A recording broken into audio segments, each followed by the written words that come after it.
자, 검단고 1학년 국어 이 문학의 갈래 중에서 소단원 1, 비서정 갈래 1에 연계된 작품으로 교과서엔 없습니다. 미리 등교 주간에 나눠줬던 김소월의 산유화라는 학습지 프린트를 보면서 영상을 같이 봅니다. 김소월 시인의 시고요. 시는 굉장히 간결하지만 사실은 또 우리 앞에 있었던 정지용의 시도 되게 간결했잖아요. 그 같이 비교하면서 보면 좋을 시라서 배워봅니다. 항상 서점갈래 들어가기 전에 어떻게 하라고요?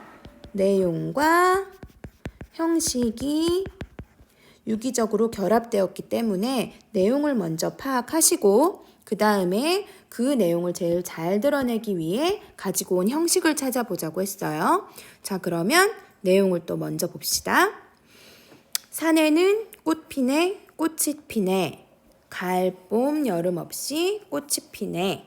그래도 좀 뭔가 막 리듬감도 느껴지고 좀 말이 입에 잘 붙죠? 왜 그럴 것 같아요? 그쵸? 지금 꽃 피네가 지금 계속 반복되고 있죠? 꽃 피네, 꽃이 피네, 꽃이 피네 하니까 뭔가 반복이 되면 무조건 어쨌든 운율감을 주기 때문에 되게 익숙하고 같은 표현이 3번이나 나오니까 그러니까 같은 표현이 3번이나 나왔어요. 뭐가 어쩌다고. 꽃핀다고. 그쵸? 꽃핀대요, 지금. 산에 꽃핀대요. 가을, 봄, 여름 없이 꽃피네. 전체적으로 한번 읽고 좀 구체적으로 볼게요. 산에 피는 꽃은 저만치 혼자서 피어있네. 산에 꽃이 피었는데 저만치 혼자서 피었대요. 그 다음 산에서 우는 작은 새여. 꽃이 좋아 산에서 사노라네. 거기에 새도 있나 봐요. 근데 그 새가 꽃이 좋아서 같이 산에서 살고 있나 봐요. 산에는 꽃 지네. 꽃이 지네. 가을, 봄, 여름 없이 꽃이 지네. 아까 좀 뭔가 비슷하지 않아요? 그러네. 아까는 다 피네였잖아요. 근데 지금은 또 다 졌네요, 마지막에. 그러니까 이 시도 뭔가 어디서 본 듯한 느낌이에요. 꽃이 막 폈어요. 그리고 저만 혼자서 폈어. 그 옆엔 새도 있어. 근데 다시 또 꽃이 져요. 그러면 내용이 이게 다예요, 선생님? 이게 다예요. 자, 그럼 보이는 내용 그대로 정리하시면 돼요.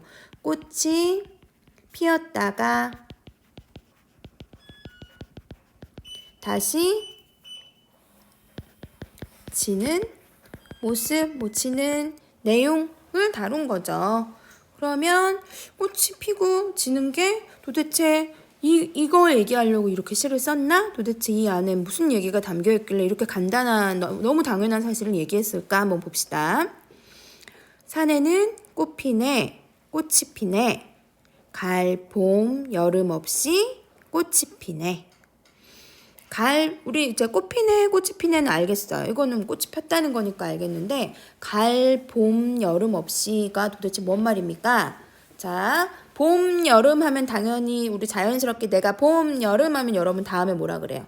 봄, 여름, 그럼 우리 그냥 자연적으로 가을, 겨울 하고 요 순서를 말하죠. 시간적인 순서인 거잖아요. 시간의 당연한 흐름인 거죠. 그치만 우리 이때 지금 김소월 시인은 이 가을을 앞으로 꼬집어 왔어요. 그리고 가을 이렇게 두 글자로 말하지 않고 갈이라고 줄여서 마음대로 단어를 표현했어요. 그래서 가을, 봄, 여름 없이 이렇게 해서 뭔가 그냥 봄, 여름, 가을 없이 보다도 조금 더 긴장감 있는 운율감을 조성했죠. 가을, 봄, 여름 없이 이렇게 꽃이 피네. 그러니까 저기 산에 꽃이 피어 있나 봐요. 근데 그 꽃이 가을, 봄, 여름 그런 계절 상관없이 계절 없이 그냥 그 꽃 자체로 피었나 봐요. 산에 피는 꽃은 어디 폈다고? 산에 폈어요. 이 산이라는 공간에 핀 꽃인 거야.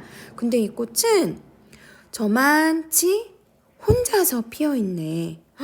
아니, 저만치 혼자서 피어있네. 그럼 여러분은 딱 여기서 어떤 느낌이에요? 그러니까 뭔가 되게 멀리서, 그러니까 저 멀리 이렇게 볼 수 있는 거죠. 근데 또 여기에 또 산은 되게 넓어서 여기 뭐 나무도 있고 동물도 있고 그럴 수 있을 것 같은데 꽃이 혼자래요. 산에 꽃은 저만치 혼자서 피어 있대요. 뭘까? 이 꽃은 왜 혼자서 피어 있는 걸까? 근데 자, 여기서 이 저만치를 저 멀리로 보기도 하고요. 아니면 아유, 저만치 뭐 행복하면 됐지 뭐 이런 표현들 어른들 약간 사투리처럼 쓰잖아요. 또 다른 표현으로 저 멀리를 뭐 저만큼 뭐 저렇게 이렇게 보기도 해요. 그러니까 산에 피는 꽃은 저렇게 혼자서 피었네 라고 볼 수 있다는 거죠. 그러니까 여기서 지금 핵심은 1년에서는 꽃이 피었어요. 꽃이 피다. 뭐라고 정리할까? 꽃이 피다. 뭐 탄생, 뭐 시작, 아니면 뭐라 그럴까? 생성. 이렇게 표현한다면 그러한 이제 폈잖아. 근데 이러한 꽃이 혼자서 지내는 꽃이 되는 거죠. 자, 산에서 우는 작은 새여 꽃이 좋아 산에서 사노라네. 아까까지 이 산에 꽃이 혼자 있다고 했는데 지금 여기서 다시 그 혼자 있는 꽃이 좋아서 거기 살고 있는 새도 있대요. 산에서 우는 작은 새여 꽃이 좋아 산에서 사노라네. 여기 이 산이라는 공간에는 혼자 있다고 느끼는 꽃도 있지만 사실은 그 꽃이 좋아서 거기 같이 머무는 또 다른 존재도 있네요. 이 새도 있네요. 꽃과 꽃을 좋아해서 꽃을 뭐 동경하는 작은 새도 그 산에 있네요. 산에는 꽃이 지네. 가을, 봄, 여름 없이 꽃이 지네. 이거는 아까 1년이랑 너무 똑같아. 근데 뭐만 달라. 피네가 아니라 지낸 거죠. 그러니까 이번엔 아까 시작이 꽃의 탄생, 시작 생성이었으면 지금은 꽃이 반대로 얘기하면 되는 거죠. 꽃의 죽음, 뭐 아니면 소멸, 뭐 이런 얘기를 하면 되는 거죠. 이제는 다 져버린, 사라지는 그런 모습. 그럼 결국 이 시도 내용은 뭐라고 여러분 정리할 수 있어요? 이 시의 내용은? 결국 내용은 그냥 산에 있는 꽃이 피었다가 지는 모습, 뭐 지는 내용 이게 전부예요. 그 내용을 뭐 담은 거죠. 그럼 여러분 이 시가 이렇게 유명하고 우리가 수업 시간에까지 따로 다루는 거 보면 단순하게 그냥 꽃 폈다 졌대 요 사실은 아닐 거라는 거죠. 그러면 도대체 뭘 얘기를 하고 싶기에 이 시를 이렇게 배우고 우리가 얘기를 하는가. 자, 한번 생각해 보세요. 산에 꽃이 있어. 꽃이 폈어. 너무 당연해? 그쵸? 당연해요. 근데 그것은 이 산이라는 공간은 얘들아 되게 넓고 크잖아. 그리고 되게 많은 것들이 있는 것 같은데 그 꽃은 거기에 혼자 있대. 물론 뭐 이 꽃이 인식을 하는지 안 하는지 모르겠어요. 하지만 그런 꽃 주변에 사실은 그 꽃이 좋아서 그곳에 같이 살고 있는 또 다른 존재도 있기는 있다는 것이고 그러거나 말거나 어쨌든 이 존재는 결국 탄생을 했고 결국 다시 또 사라지기도 한다는 거예요.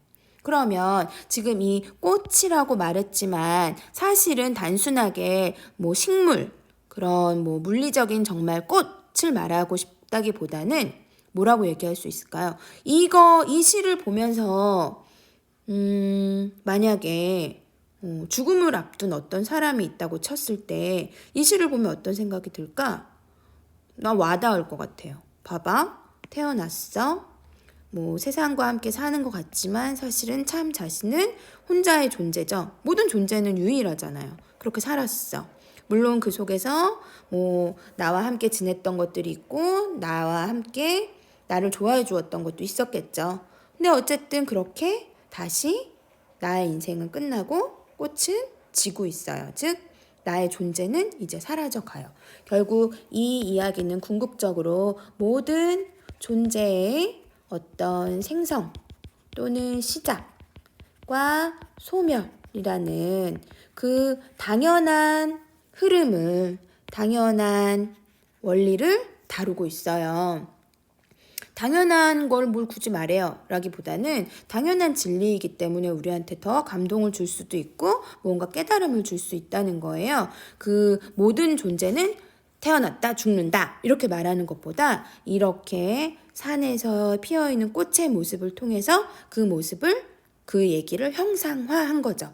자, 그럼 여러분 정리를 해보면 자, 1년은 산에 피는 꽃이면 2년은 거기서 혼자 피어있는 꽃이 될 것이고 3년은 그 꽃이 좋아 산에 있는 새가 될 것이고 결국 4년은 산에 지는 꽃이라고 하면 이 내용이 이렇게 정리가 된다면 자, 아까 우리 전 시간에도 얘기했지만 내용을 잘 전달하기 위해서 그것과 연관이 되는 형식을 쓴다고 했어요. 그럼 이 시에서 이 내용을 잘 드러내기 위해서 사용한 형식을 한번 찾아볼까요? 우리 앞에서 정지용의 비를 배웠으면 여러분이 자 시를 전체적으로 이렇게 일렬로 1, 2, 3, 4연을 쫙 보면서 한번 생각해 보세요. 이 시는 어떤 특징이 있을까? 찾았나요? 자, 먼저 어떤 특징이 있나요? 그쵸? 제일 먼저 첫 번째 반복이 있죠. 자, 뭐 있어요? 뭐 꽃 피네. 잠시만요. 뭐 있니? 뭐 이렇게 하면 꽃 피네. 지금 반복하는 거 선생님 표시할게요. 이거 잘 안 보이네. 반복하는 거 꽃 피네, 꽃이 피네, 꽃이 피네 하고 반복이 되고 또 여기도 산에 이렇게 또 돼 있고 피어있네 아니고요. 잠시만요. 산울 안에 꽃 지네, 꽃이 지네, 또 꽃이 지네. 또 다른 건 뭐 있어요? 또 여기에 방금 얘기한 것처럼 다 일일이 뭐뭐네 네 이렇게 해서 뭐뭐하네 뭐뭐하네 뭐뭐하네 뭐뭐하네 다 종결어미가 네로 끝나는 거죠. 그러니까 다양한 종류의 반복이 있고요. 그 다음에 이거 찾아주세요. 시상 전개 방식 한번 찾아보세요. 우리 앞 시간에 시상 전개 방식 배웠어요. 시상 전개 방식이 어떻게 되고 있나요? 자, 1, 2, 3, 4연이 어떻게 흘러가나요? 그렇죠. 이 시 역시도 어떻게 흘러가요? 시상 전개 방식이 태어나고 시작되고 그것이 그 소멸되는 그런 꽃이 여기 보이나요? 꽃이 피고 지는 시간의 흐름으로도 볼 수 있고요. 또 다른 특징 한번 잘 봐볼래요? 어느 연이랑 짝꿍 같아요? 그쵸? 누가 봐도 1년과 4연이 짝꿍이죠. 이렇게 시작과 끝이 비슷한 걸 뭐라 그러죠? 수미 상관이라고 하죠. 근데 여기 보면은 2연하고 3년도 특이해요. 점점 가면서 길어지죠. 그 다음에 얘는 반대로 점점 가면서 짧아져요. 즉 뭐야? 2년과 3년은 서로 뭐라 그래요? 이런 걸 대칭되고 있다고 볼 수도 있어요. 그러니까 이 시는 이렇게 반으로 시를 접으면 이렇게 잘라가지고 반을 접으면 데칼코마니처럼 접혀서 서로 짝꿍이 될 수 있다는 거죠. 그렇게 대칭 구조도 가지고 있고요. 그 다음에 하나 더 얘기하고 싶어요. 자, 1년에서 4년 이렇게 시간의 흐름으로 뒀잖아. 이게 이 시에서는 어떤 하나의 정수예요. 즉 어떤 핵심이에요. 왜 그럴까요? 자, 꽃이라는 존재는 뭐 봄에 이제 다 막 폈어. 여기다가 뭐 하면 꽃이 피어요. 피었다가 그럼 이렇게 사라지고 죽죠. 그래서 우리 선생님 1년에서 4년까지 다 된 거예요 라고 봤을 때 자, 그러면 인생이 끝나고 삶이 끝나고 모든 존재가 끝납니까? 근데 꽃은 어때요? 자, 올해 폈잖아요. 그거 다 졌어요. 그 다음 어떻게 되나요? 그렇죠. 다시 피죠. 그러니까 이 시는 1, 2, 3, 4 이렇게 흘러서 끝나는 것 같지만 다시 올라가서 순환할 수 있는 순환의 구조로도 볼 수 있는 거죠. 결국 이 시는 1년에서 4년으로 흘러가지만 이것이 다시 돌아가는 순환 구조라고도 볼 수 있어요. 우리 모든 자연은 우리 왜 그런 거 얘기하잖아요. 그 하늘에서 비가 내려서 뭐 우리가 마시고 물을 쓰고 그 물들이 또 흘러서 바다에 갔다가 다시 또 그것이 증발해서 하늘에 올라가서 구름이 되고 또 빗방울이 되고, 즉 우리 모든 물이 순환한다, 즉 모든 자연은 순환한다라고 하잖아요. 자연의 순환 원리, 존재의 순환 원리 라고 하잖아요. 결국 이 시에서 삶과 죽음, 어떤 생성과 소멸이 자연의 순환, 자연의 섭리이다. 그것을 직접 이렇게 꽃이 피었다 지는 모습으로 보여주고 있는 거죠. 그 다음에 그럼 우리 형식에서 반복 나왔고 시상 전개 방식 했고요. 그 다음에 뭐 끝에 종결어미 했고요. 자, 하나만 더요. 자, 박자감과 운율감을 한번 찾아볼까요? 1년 한번 읽어보세요. 산에는 꽃 피네, 꽃이 피네, 가을, 봄, 여름 없이 꽃이 피네. 산에 피는 꽃은 저만치 혼자서 피어있네. 선생님 박자감 못 느끼겠는데요? 자, 그럼 박자감을 일부러 느끼려고 한번 읽어보세요. 산에는 꽃 피네, 꽃이 피네. 가을, 봄, 여름 없이 꽃이 피네. 느껴보세요. 손으로 박자를 치면서 볼까요? 산에는 꽃 피네, 꽃이 피네. 가을, 봄, 여름 없이 꽃이 피네. 이거 뭐죠? 산에는 볼까요? 산에는 꽃 피네, 꽃이 피네. 가을, 봄, 여름 없이 꽃이 피네. 뭐 하는 거예요? 이거 몇 음보예요? 3음보예요. 또 해볼까요? 산에 피는 꽃은 저만치 혼자서 피어있네. 3음보네요. 근데 왜 3음보인지 바로 눈치를 못 챘나요? 3음보면 그럼 당연히 산에는 꽃 피네, 그 다음 꽃이 피네 해서 한 행에다가 3음보를 딱딱딱 연결해서 산에는 꽃 피네, 꽃이 피네, 가을, 봄, 여름 없이 꽃이 피네 이렇게 쓸 줄 알았는데 3음보를 이렇게 줄을 바꿔서 행을 바꿔서 배치해서 특이한 변형의 3음보의 율격을 만들어냈다. 그래서 뭔가 일정하고 그냥 규칙적인 3음보가 아닌 변화를 주는 리듬감, 긴장감을 줄 수 있는 3음보를 만들어냈다가 이 시의 특징이에요. 자, 그러면 우리 배운 내용을 바탕으로 학습지를 한번 풀어봅시다.